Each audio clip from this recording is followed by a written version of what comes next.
Welcome to I Have a Testimony. I'm your host, Brother Willie Muhammad. God came to us to seek and to save that which was lost. He raised a man from among us. He, the Honorable Elijah Muhammad, laid the foundation. What I'm doing is something that comes from him through me, and the thing that he uses in me to do the work is my faith in him and the word that he taught. To produce men and women who wanted to clean up their life and build an independent nation for the glory of God. During this month, we will be interviewing several of the Nation of Islam's young stars. Our first guest of this series is our sister Nzinga Muhammad. She's a member of the Rochester, New York study group. She's a visual artist, a senior in college, and a vigilant defender of the Honorable Minister Louis Farrakhan and the Nation of Islam on social media as part of the Twitter army. As we discussed, during this month's highlight, we really want you all to tune in and pay attention to who we have as guests. Our sister during last year's Savior's Day discussed during the NOI Youth Retreat how she defends the Honorable Minister Louis Farrakhan. As everyone has said before, it's of course striving to be an example on and offline. I know Sister Medina had mentioned before me being on campus, striving to bring Islam to campus. That's specifically and particularly a Methodist affiliated school. So Islam is not necessarily something that many of the girls are readily exposed to. I was literally the first introduction to a Muslim woman, even though some of them have had, Muslim uncles, Muslim brothers, their grandfather, joined the mosque, their uncle converted when he was in prison, something. But in terms of a Muslim woman at an all-women's HBCU, that was something completely different to them. So defending Farrakhan is also dispelling the myth that women aren't in the nation. It's also dispelling the myth, in me showing up, dispelling the myth that, women in Islam can't do anything. Thank you. Welcome, my sister. Assalamu alaikum. Alaikum salam. Thank you for having me. Yes, ma'am. I like to get right down to the actual interview. So, you mentioned that you were in our pre-questions that we asked you that you were born in the Nation of Islam and you made the decision to become a registered member at the age of 17. So what made you decide to become a registered member? That's a big question. I think oftentimes nation babies, as we're called, it's like a clock on us. Your parents, they expect you to join immediately once you turn a certain age. For me, I wanted to make sure that but the thing that I grew up with and the thing that I've been comfortable with was actually for me.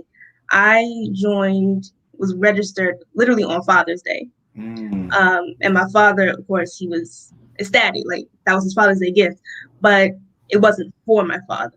And I wanted to make sure that this wasn't for anyone else but me. I grew up with it. Just because you grow up with something, and those of us in the nation, even my parents, they know for sure, just because you grew up with something doesn't mean it's necessarily true.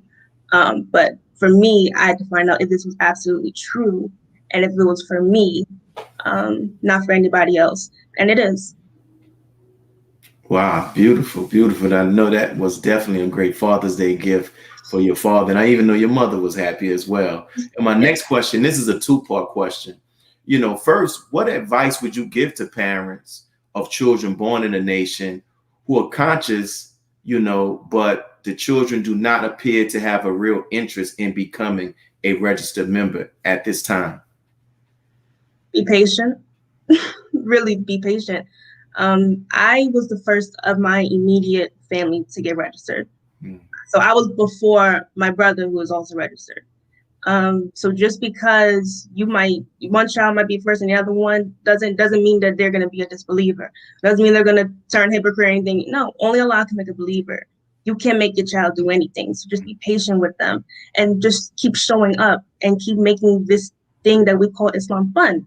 It's a lifestyle. It's fun. It's cool. It's not lame. It's not something that we just put up on a high shelf and forget about it. This is a lifestyle. So we continue to live the lifestyle and just be patient with your child, because we don't all grow at the same rate. Beautiful. And the second part of that question is, you shared just now talking about the parents. So now, what advice would you give to teenage Muslims who are wrestling with the decision to become registered or not? Be patient with yourself. Patience is really the key here, because you can't rush a lifestyle you're adopting and you're taking and you're making it your really life's work, your mission. Really sit with yourself and think back to all the things that you've been taught and try to see, is this true or not? Is this what helped me? I look back at a lecture that the minister did in Mississippi. I want to say it was 1993. And that was right before the Great Flood in Mississippi. And that was when the police had killed one of the believers' sons. And so the minister came down to the lecture, and he said that God's wrath would come down on Mississippi. And then it started raining. And so that turned into the Great Flood of Mississippi in 1993. So when I saw that and matched up, I said, okay, he's definitely divine. He's definitely of God.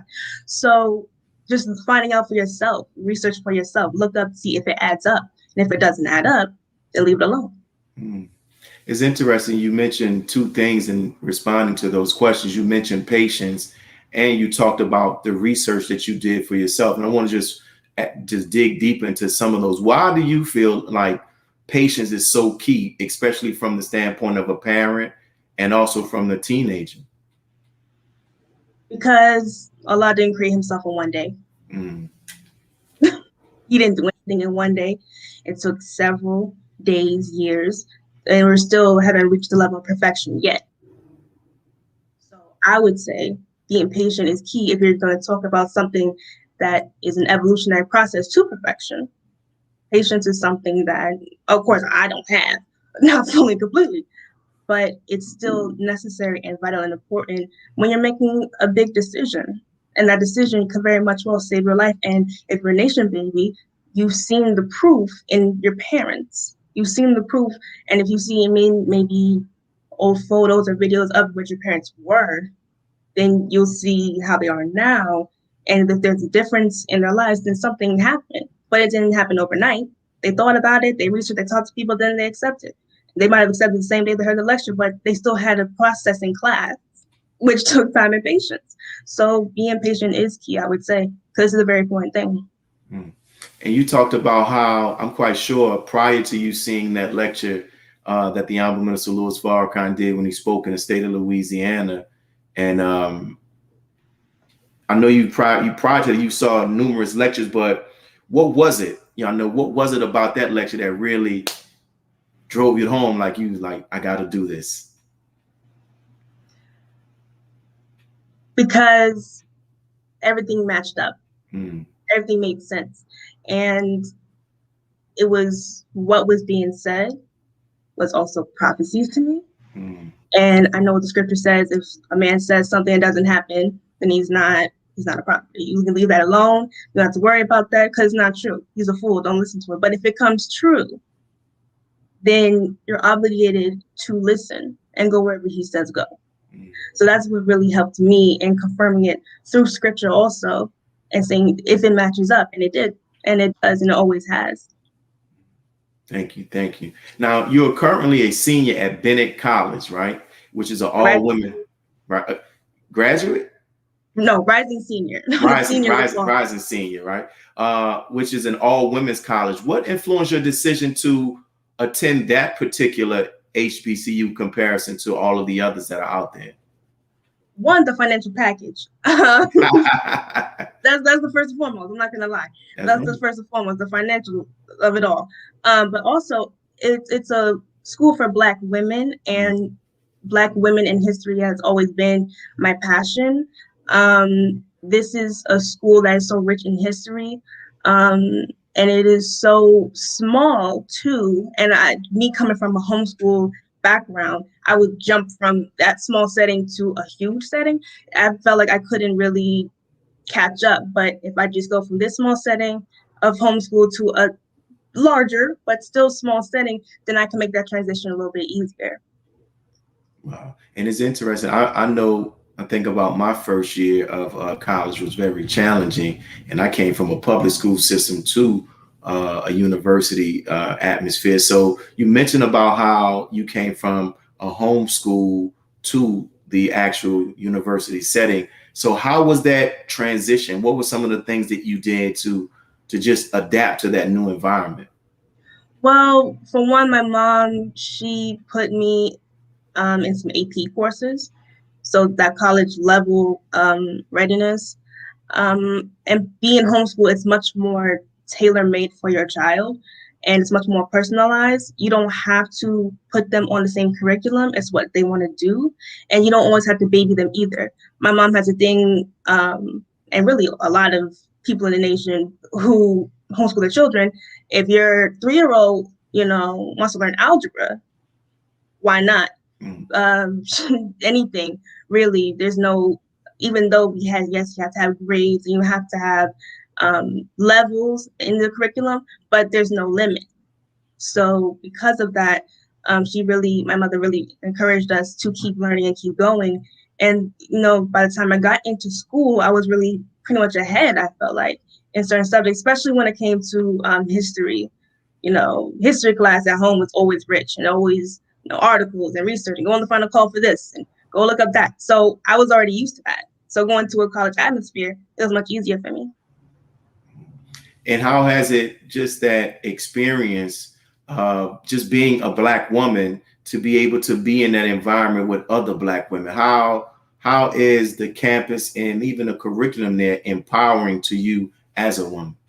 It was so refreshing, really, and it felt safe. I didn't necessarily have to worry about men on campus like that.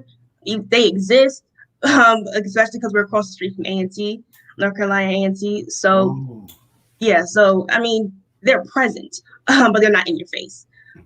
So that helped. But also Bennett College, the curriculum in itself always centered Black women in some way, shape, form, or fashion. So if we were learning about the Civil Rights era, then we also had to learn about how Bennett College for women was essential in the Greensboro sit-ins in the 60s. We also had to look at how Bennett and Black women were really on the front lines in the 30s, protesting and boycotting theaters who were not portraying Black people in a positive light.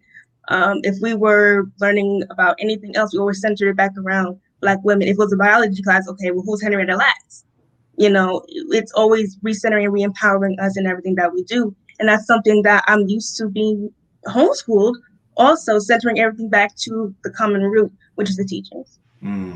Beautiful, beautiful. We thank you for those responses. Our time is going by so fast that we're approaching our first break. So we're going to pause for some announcements from our sponsors, and we'll be back with our Sister Nzinga Muhammad. Thank you. Be a part of the force that powers truth in journalism. Your support helps us to highlight solutions for a brighter tomorrow. Go to nnvnews.com/donate.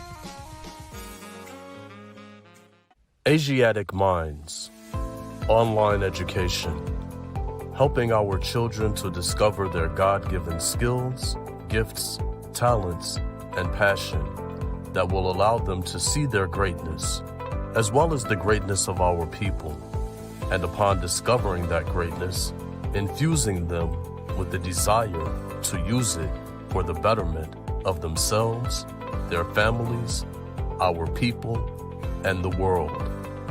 Call now, 502-219-4848. This is Sister Sajda Muhammad. We are proud to announce that the Sajda House commemorative Elijah coins are finally here. This priceless heirloom, made from recycled copper from the messenger's home, is now available at sajdahouse.com. The hashtag Bank Black social media campaign made strides not only in revolutionizing how we bank, but also how we think. the movement inspired thousands of African Americans across the country to transfer or deposit millions of dollars into Black-owned banks. These are banks that will invest in urban communities, employ African Americans, support Black businesses, and inspire Black home ownership. This is a very proud moment for our culture as we are taking small, but significant, steps towards building Black power through Black wealth. Thank you for tuning in to NNV News. Please share your thoughts with us in the comments section below.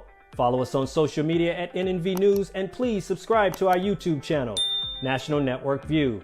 This is Clifton Muhammad with NNVnews.com.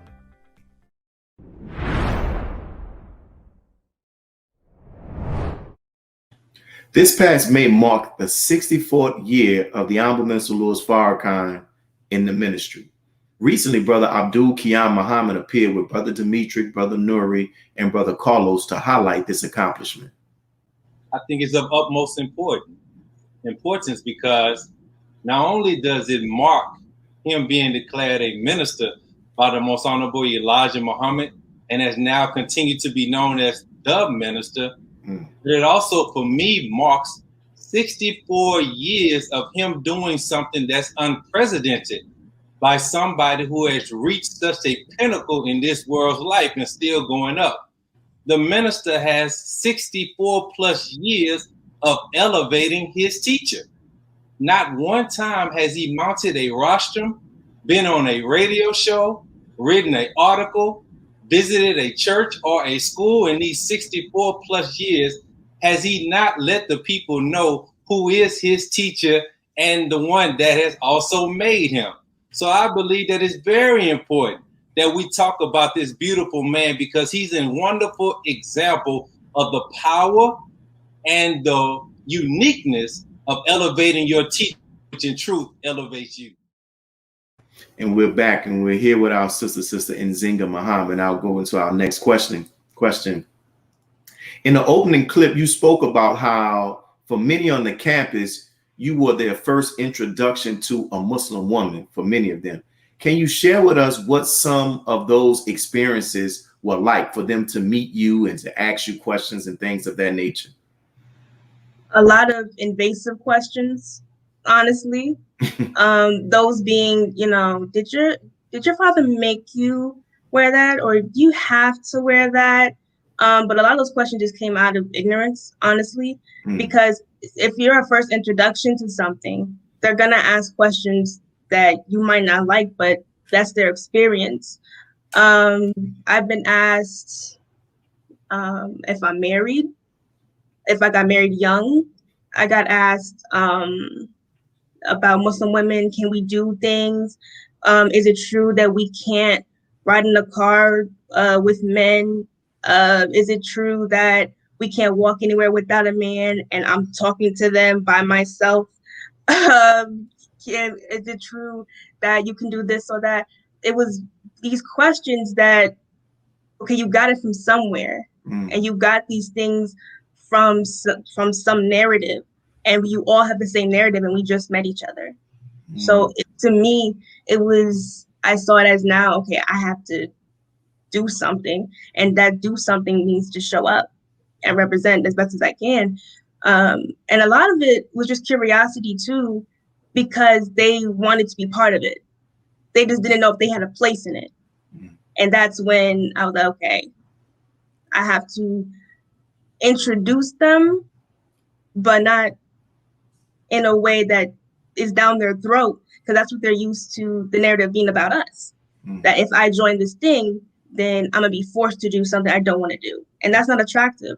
So in inviting them, I had to just show up where, not like this every day, but wearing a scarf. And that was a conversation in itself. And the question that they had slowly turned into, where's your mosque? And it went from, are you forced to wear that, to, well, do I have to wear this when I go to the mosque with you? So I would say that first introduction to Islam as a Muslim woman really, I want to say, stuck with a lot of them. Wow. And I'm quite sure, how has having those type of interactions with other college students, how has it benefited you as a Muslim personally, as it relates to your studies, your ability to communicate, and even convey a certain point of perspective to someone else outside of our faith? I felt like I was really doing something constructive and productive as it relates to the mission. I felt like I was doing something that was beneficial, not just for me, but for all the people around me. I didn't just want to, feel like have my ego boosted up. Yeah, introduce you to Islam. No, I wanted them to actually have a full grasp of what this thing is and what it's not. And I feel like for me, it just helped. And I was just so thankful to Allah that I was able to be in a position to where they felt comfortable with the idea of Islam itself and comfortable with talking to a Muslim woman, a young Muslim woman who is their age and looks like them and talks like them and eats not the same things, but similarly to them. And that it just I felt like I was normalizing my lifestyle and my faith in a space that it was not normal, at least for them. And I feel just blessed and grateful to be in that position. Beautiful, beautiful. Now, also in preparing for this interview, I found out that you are a visual artist, right? So, and your artwork can also be purchased online. When did your interest in such begin? And then what do you hope to accomplish with your art? So I began painting. Well, first, I've always been an artist. I've always, was drawing, illustrating. I used to illustrate my own little books and staple construction paper together and illustrate them. So I was always doing that in drawing. I didn't take drawing seriously until I was 13, and I took painting seriously when I was 16 because I had a job with the city and we had to paint murals for recreation centers. So I learned on the job how to paint, and my instructors and supervisors were Black women. And so they helped me and really just pushed me to find my style in art and also be comfortable with different mediums, whether that's acrylic, whether that's oil, or whether that's spray paint. And so that translated into me really painting, really painting and being comfortable with that and eventually selling it. And I think what I want people to see a lot, I do paint a lot of Black women, especially in bright colors and especially in pastel colors. And a lot of times it's dark-skinned women.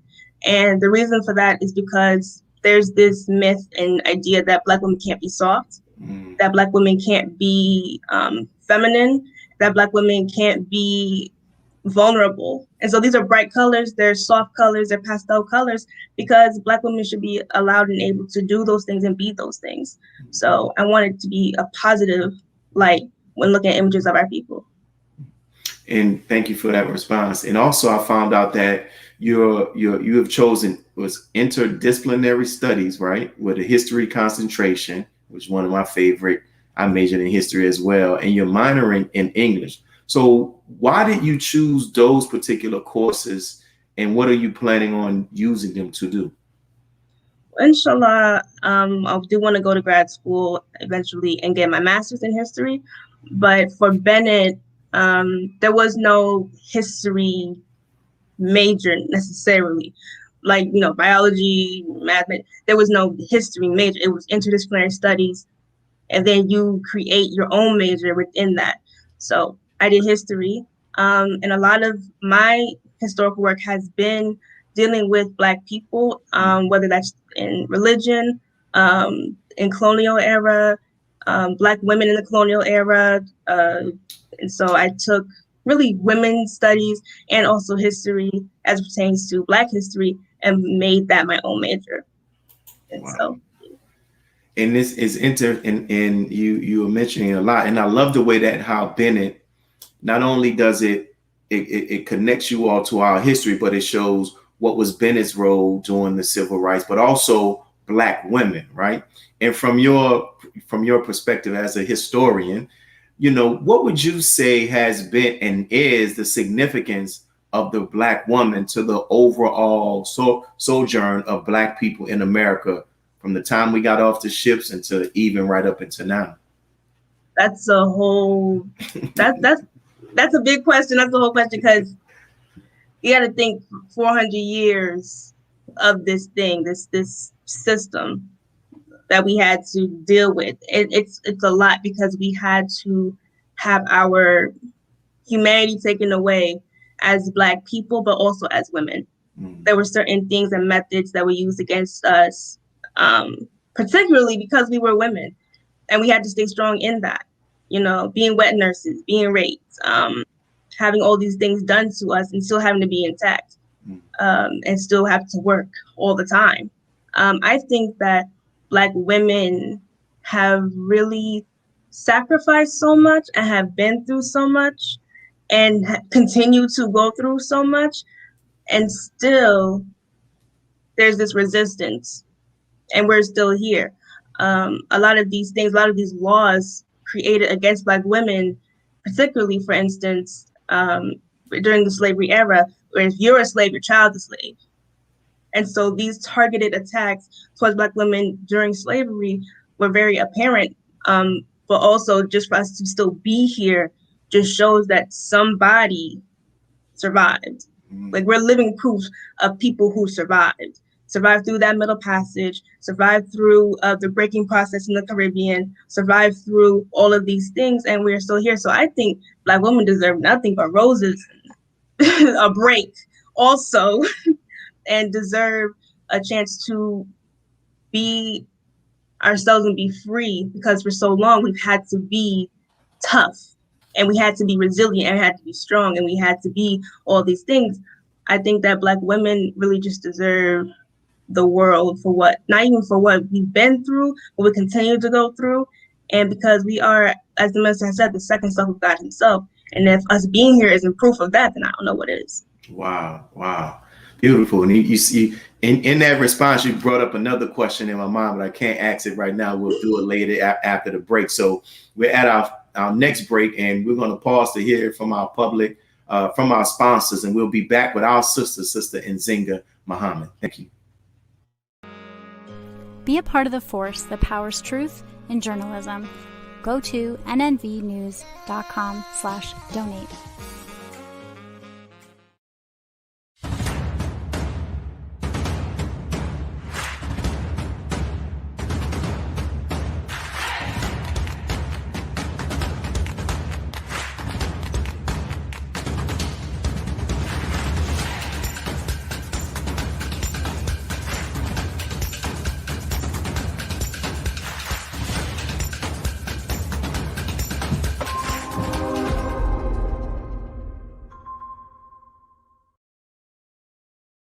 Worldwide, 24 hours a day, 7 days a week. Download the Final Call Radio app and take us everywhere. On your phone, on your computer, on your tablet, on Instagram, Facebook, and Twitter. You can also log on to finalcall.com and click the Listen Live button, or finalcallradio.com. Final Call Radio, the official voice of the Honorable Minister Louis Farrakhan and the Nation of Islam. Please share your thoughts with us in the comment section below. Follow us on social media at NNV News, and please subscribe to our YouTube channel at National Network View. I am Willie Muhammad with nnvnews.com.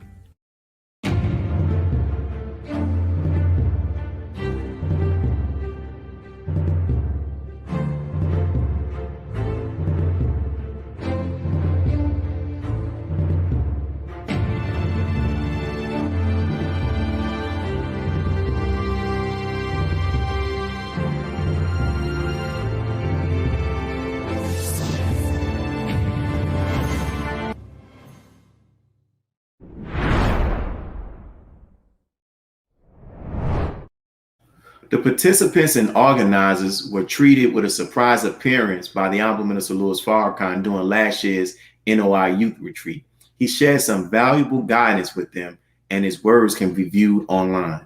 But she has shined the light of her concern on our youth, in particular, the future of our nation, the youth of the Nation of Islam. So when she asked through Sister Amina, would I come and kind of close out things, man, I was rushing, trying to get myself ready so I could come and meet the giants. So dear sister, you were a part of that it was a Zoom, I believe it was, and you were present when the Honorable Minister Louis Farrakhan appeared. How did that make you feel, and what do you think about what he shared with you all during that evening? Oh, I was scared. I didn't know. First I thought someone was playing, because I was like, what do you mean he's here? Like, he's in the Zoom? What do you mean? So I went through the participants and I said, oh, he's here.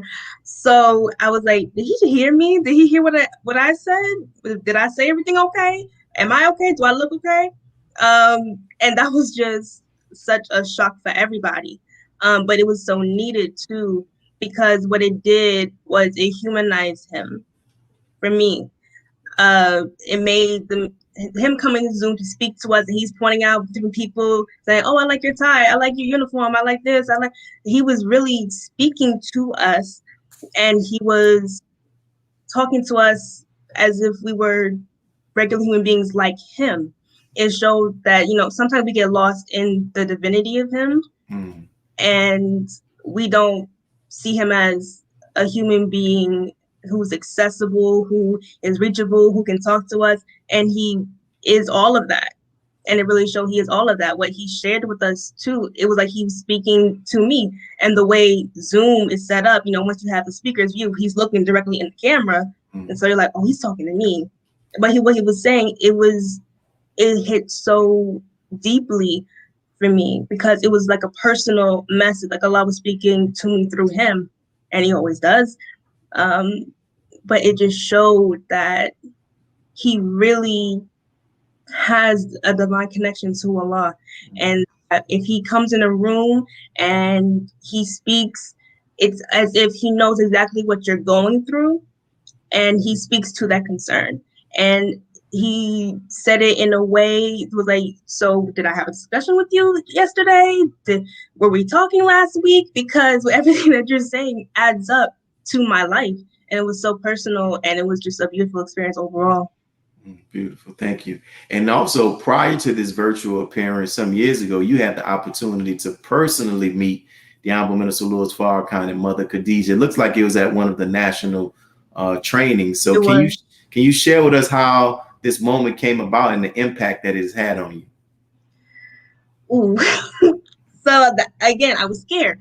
So we were, during that time, it was right after there was the women's defense training. And so we were waiting for the larger group to learn a few moves. And while that was going on, one of my friend's sister, Kiyama, she's from Charlotte, she was like, oh, Nzinga, do you want to take a picture with the minister? I'm like, what do you mean take a picture with the minister? You can't just walk up and just ask for a picture with the minister. Like, are you crazy? So she's like, no, it's fine, come on. So she's pulling my hand, and I'm like, Kiyama, no, like, we're not going up there. You can't just do that. Now, her family is closer to the minister. They've done details and everything for him. I have not. So I was like, no, I'm not going up there. I can't do that. She's like, why not? Why not? It's just the minister. I'm looking at her like, you're right. It is the minister. We're not going up there. But she was like, I already just took a picture with him. I'm like, so you're just walking up to people taking pictures? You can't do that. But in her mind, to my point, she humanized him already. I didn't. I was there, okay, you can't touch him, you can't look, you can't. But she was like, let's just take a picture. She humanized him to make him accessible. And I'm just looking like, I'm not doing that. So with that in mind, I finally get to a spot where, it's kind of like, so can I go now? Can I not go now? I'm kind of just sitting there waiting, and he's looking dead at me. And I'm just like, oh God, he can read my mind. I have to clear my head. What's going on? And I just freeze up while waiting. And so people kind of like part and split like the Red Sea. And now it's just like a straight shot to him and Mother Khadijah. And I'm just, I'm trying to avoid eye contact. I'm like, what's going on? So one of my friends, Brother Jair, he was doing his detail that day. So he's looking at me and I'm like, help. So he's like, just come on, it's okay now. So he gives me the go ahead. And so I go to him and I almost break down. I tried to keep it together, but I don't know. I'm trying to remember what I said. All I can remember what I said was thank you. Mm. And I kept saying that over and over and over again. And I said that to Mother. I don't know how many times I said that to her. I just kept saying thank you. And then after I gave my gratitude a million times, I finally told him my name. That's where Moss comes from. And he tried to say it perfectly. He actually got it right on the first time. When I said my name is Mr. Nzinga from Rochester, New York, he said Nzinga. I said yes. He was like, okay, beautiful name. And so after that, I'm kind of just stuck there frozen. They're looking at me and I'm like, can I take a picture? He's like, no, of course. So, I kneel down. I try not to squish Mother Khadija's foot because it's right there. I'm trying to squeeze myself in. And I take a picture and I just thank him. Like all I can say is thank you. And my mind kind of went blank. And by the time I get away from, my hands are shaking and everything. By the way, his hands are really soft. I don't know what type of lotion to use, but his hands are really soft. And so I walk away and Chiama is sitting there. She's like, good job. I'm like, what in the world? So I go to my friend Sabbath. And I'm like, Sabbath, I met him. I just met him. And I'm in her arms. I'm crying. She's like, oh, praise you to Allah. She's so calm. I'm freaking out. I leave. I call my dad. I'm like, I just met him. He's like, what happened? So that was a whole situation. And I was freaking out of my mind. And when I finally went back, he spoke to everyone at the training. And once again, just speaking to my life. And that was just a crazy experience. And I was freaking out, but I'm alive, so it's okay. Man. Now, you, praise be to Allah. Thank you for sharing that with us. You talked about how, like, you know, the women's studies and things like that. How has what you're learning about the contribution and the significance of women, with you from the history standpoint, like, how has that also enhanced what you will learn from what the Mozambique Elijah Muhammad says about the value of the woman? Or how do those two mesh together and enhance your view of the woman? Basically, absolutely. Once you make a statement, first of all, the Honorable Elijah Muhammad, he shook the whole world of theology when he said that the Black man is God. That's the first thing he shook up. But what he also did, he busted up the myth of the origin of woman also, when he said that, the woman is the second self of God, Allah's twin. So before it was, we came from men. We came from the rib of Adam. Now here is someone saying, actually, no, you're Allah's second self. So that's a huge gap. That's a very big gap from somebody's rib to the originator created you before he created the sun. That's a very big gap. So in my studies, everything that I'm looking at and all the contributions of Black women and all the things that we've done, all the things that we survived, we can't come from a rib. That doesn't add up, because people who have done these extraordinary things, who led revolutions and who fought in wars, and people who sacrificed and did all these amazing things, were the first this and the first that, and ruled kingdoms, we couldn't have come from a rib.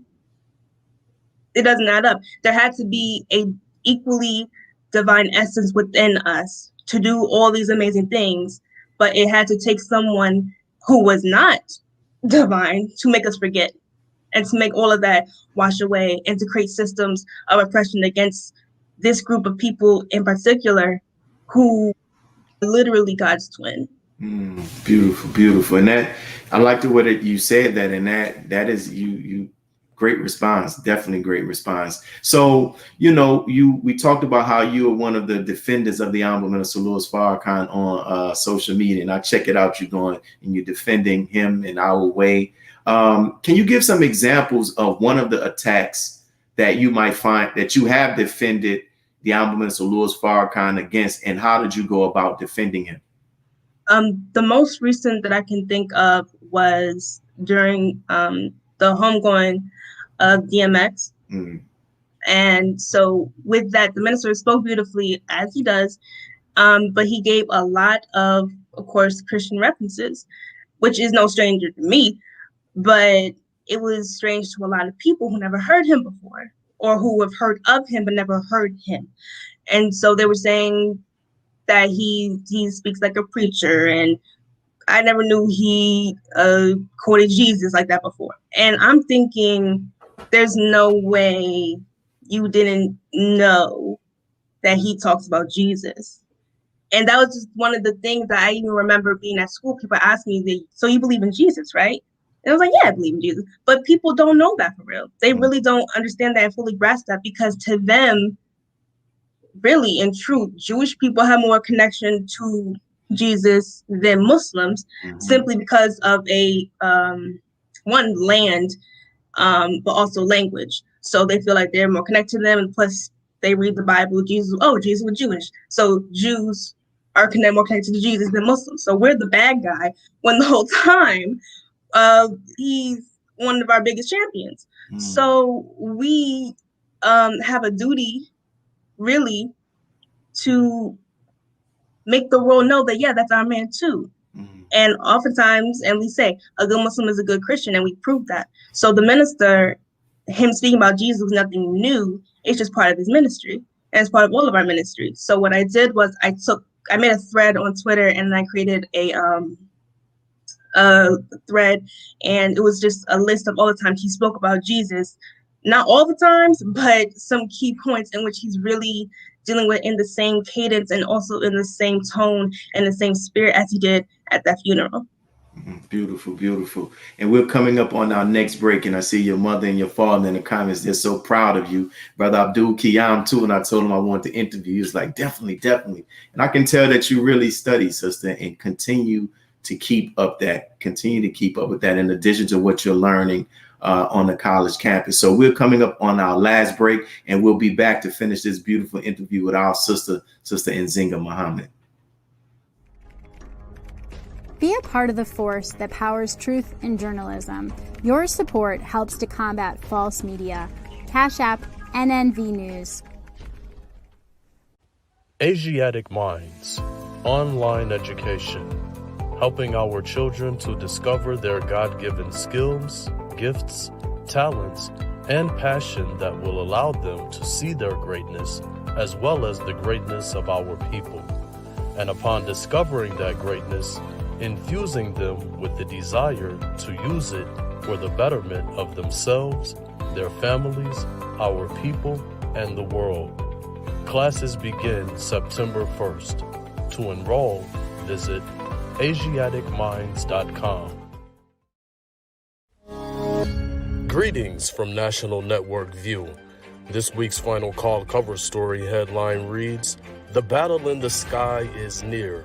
For 90 years, the Nation of Islam was mocked and ridiculed for its teachings on the mother plane and its aim and purpose. Now the government admits these UFOs are real, vindicating what the Most Honorable Elijah Muhammad and the Honorable Minister Louis Farrakhan has warned of and prophesied. This FCM Volume Number 35 edition middle page article is a message by the Honorable Minister Louis Farrakhan entitled "The Will, the Great Mother Plane, the Power of the Will to Destroy." To read more, subscribe to FinalCallDigital.com and tune in to the all-new Final Call Radio. This is the NNVNews.com Final Call Cover Report. He anointed our head with oil till our cup runneth over. He who, Master Farrakhan Muhammad, that is he. is Sister Sajda Muhammad. We are proud to announce that the Sajda House commemorative Elijah coins are finally here. This priceless heirloom, made from recycled copper from the messenger's home, is now available at sajdahouse.com. Please make sure you leave your comments and questions in the comment section below. Follow us on Facebook, National Network View, and make sure to check us out on Twitter as well, National Network View. This is Sergio Gutierrez with National Network View, signing off.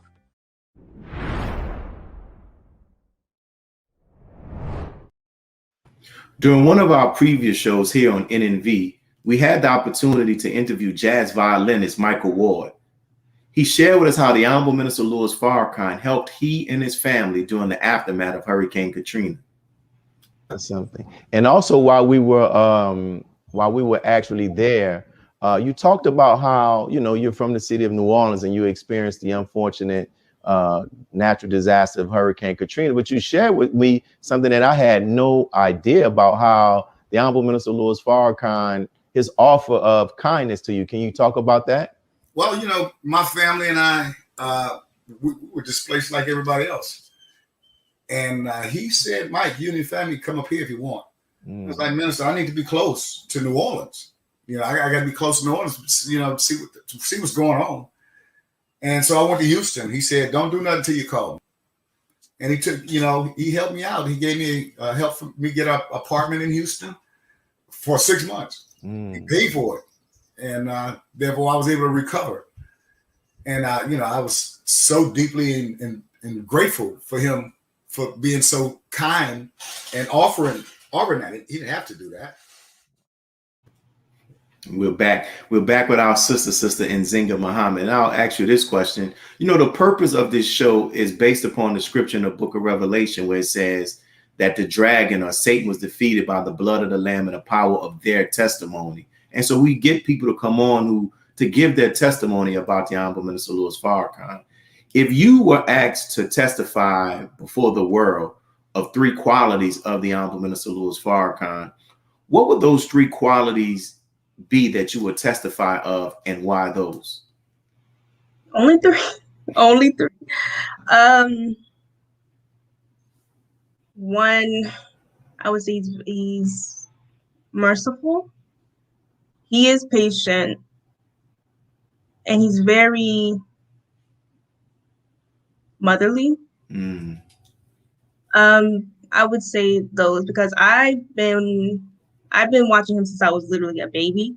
My mother just gave her testimony of this, in which when I was 2, 3, a literal baby, and I was disturbed, nothing would calm me down. We didn't really believe in pacifiers like that, so I didn't have no pacifier, nothing would work. She would sit me down in front of the minister, and I would stop crying. And she had to turn off the TV, because, you know, baby can't watch TV for 3 hours. And I would watch him until she turned him off. Even at the mosque, same thing, just drinking everything in. So in that essence, I would say my mother introduced me to him, of course, but he also nursed me. He also gave me the word. He also fed me. He also taught me. He's been very merciful too, because for half the stuff he says, people in the nation, we've been so critical sometimes. We don't always listen to him. We always struggle, but he doesn't give up on us still. He defends us sometimes more than we defend him. He's motherly in the sense that, like I said, he nurtures us. He's very kind. I can't just give 3 attributes, but I just know from my experience growing up under him, he's been all those things, not even just to me, but to my whole entire family. And that's why I can't really sit by when people say what they have to say about him, because I know it's not true. That's not my experience growing up, hearing him and listening to him. Beautiful, beautiful. Let's dig more into that last part of what you said in regards to why it's so difficult for you just to sit by and not say anything when people make these false allegations against him. So I joined the Farrakhan Twitter army when I was about 13 years old. And I didn't really do the whole back and forth until I saw the comment section on Twitter. And I was like, so they just gonna say this and we're not gonna say nothing? Like they're just gonna say XYZ and we don't say anything back? And then I saw that these were not only just random individuals, these were people with blue checks, meaning that they were verified, meaning that they had a following and their account was authentic enough to where Twitter saw it fit that they be verified. So these were people with large audiences saying these things about him, and I saw the impact that had on their followers. A perfect example, when this whole thing, back to the DMX funeral, when what's his name, Damon? Yeah. When he said what he said, that, it was a beautiful, speech and everything, people in the comment section, his followers and others were saying, no, he said that Judaism was a gutter religion. So this was not just one person, this was a lot of people who were saying these things. And that's what also influenced him taking it down, because he got attacked by all these people who were saying the exact same thing, but they were all false. So that, which also prompted me to still create other threads and still promote the idea that, one, you're lying, and two, this has been debunked so many times, but how many people actually know that?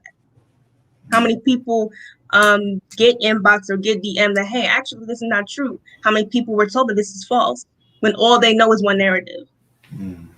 Beautiful, beautiful. Now, I know, like at your university where you are, I know there's a strong effort to be an advocate and a defender of women, which rightly so, against such things as chauvinism, misogyny, and stuff like that. How would you say, if you can elaborate some more, on how the Honorable Minister Louis Farrakhan is also a strong advocate, not just even for Black women, but I've heard lectures where he talks about how the womb of all women are sacred. So can you share more on that? Anti-sexism is part of the ministry. That's always been part of what he teaches. A nation can rise no higher than its woman. Heaven lies at the foot of mother. There's no such thing as a no good woman. Every no good woman was made no good by a no good man. All these things are repetitive because that's part of the ministry. Sexism is one of the impediments to our human development, to self-improvement. Sexism is one of the impediments. So racism also, materialism, sure, but sexism is one too. But I didn't get that, from out the sky. The Honorable Minister Louis Farrakhan taught that and teaches that. And that's always been, it's consistent and never changed. And so it only just made sense that these teachings and what I've learned in school and outside of school all went together, because I don't follow a sexist man. We don't follow a sexist man. Now there's people who claim to follow him and might, do those things, but he didn't get that from him. He's always been an advocate and defender of women. As long, and I've watched so many tapes in which he's always defended women and he's always been there for women. So I want that to be known, and I want to push that, especially if we're talking about getting people into a religion that people have said is not for women. And so here comes a man who keeps reminding us and dispelling the myth that women can't lead, that women can't be in the ministry, and a lot of these women come from backgrounds who don't know much about Islam. They're coming from backgrounds where teaching in the church was forbidden for them. So here comes someone who says, actually, no, she can teach. The minister said once in a couple Savior's Day lectures that women, we can bring you your Savior, but we can't represent him. He asked that question, and the women's responses were, of course, they were clapping, they were excited and passionate because they've always been told they can't do something. And the minister said, no, you can do anything that Allah wants you to do. The only thing that he forbids you to do is that which degrades you. Beautiful, beautiful response. And as we're getting ready to close, we have a couple of more minutes. Can you share what words of encouragement can you give to the youth of the Nation of Islam. As we heard from the clip of the Honorable Minister Louis Farrakhan, when he was asked, he said that he hurried up to get dressed because he saw the importance of that group, of that segment of our community. He wanted to share some words of guidance. What encouragement would you give to any of the young brothers and sisters who are watching this, who are members of the Nation of Islam? Keep going, study, and understand that being youth, being young is so important, even from a scriptural standpoint. You know, Jesus talking with the wise men and learning the language and doing all these amazing things at 12 years old. You know, David being really, really young. All these prophets and messengers, they were really babies.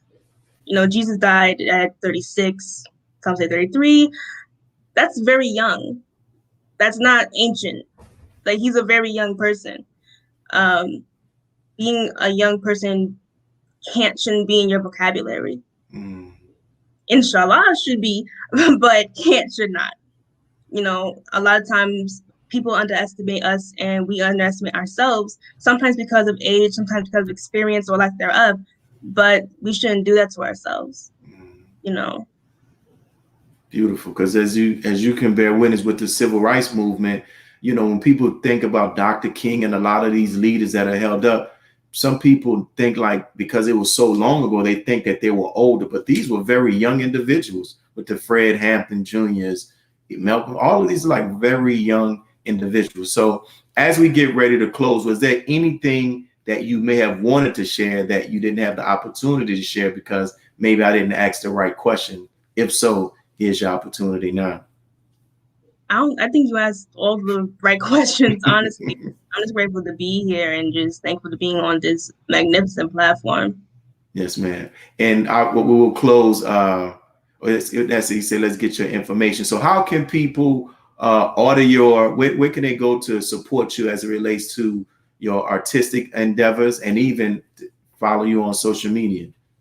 So in terms of my art, you can follow me, myartpal.com / Queen Nzinga. Also, in terms of my Instagram, it's Queen_Nzinga. On Twitter, it's the Queen Nzinga. Got it. So make sure you all, those of you all who are watching this show, go and check out our sister's work. Go and see the dynamic artistic creation artwork that she has, especially of Black women. And she talked about why she uses some of the colors and what she's conveying, which is very, very significant and very, very important. Thank you, sister, for your responses. Thank you for your participation. Continue to keep defending the Honorable Minister Louis Farrakhan, because I'll tell you for sure, this is something that the Honorable Minister Louis Farrakhan desires, to see us defend him. He only asks that we do it with integrity, we do it in decency, and we do it in love. So thank you for your defense. We thank your mother and your father who are on, and we thank the believers there in Rochester, New York as well. Our brother student minister Kenneth Muhammad, who's running for a political position. Thank you all, and may God continue to bless you, my sister. Thank you. Thank you so much. Yes, ma'am. And for those of you all who are watching, once again, we thank you all for tuning in. As I said, this month we're going to be highlighting some of our younger brothers and sisters in the Nation of Islam that'll be talking about their experiences with the Honorable Minister Louis Farrakhan. We ask, as always, when we see our weekly announcements, that you continue to support our effort here in the city of New Orleans to pay off our mosque mortgage. We will greatly appreciate that. You can go through some of the previous broadcasts and we'll post it on our social media where you can actually see the actual flyer and everything. But thank you. This is your brother Willie Muhammad. Make sure you tune in tomorrow at 5 o'clock Central Standard Time and 6 p.m. Eastern Standard Time for the NNV News Network. We'll be discussing some very good topics. Peace. God came to us to seek and to save that which was lost. He raised a man from among us. He, the Honorable Elijah Muhammad, laid the foundation. What I'm doing is something that comes from him through me, and the thing that he uses in me to do the work is my faith in him and the word that he taught. To produce men and women who wanted to clean up their life and build an independent nation for the glory of God. Be a part of the force that powers truth in journalism. Your support helps to combat false media. Cash App NNV News.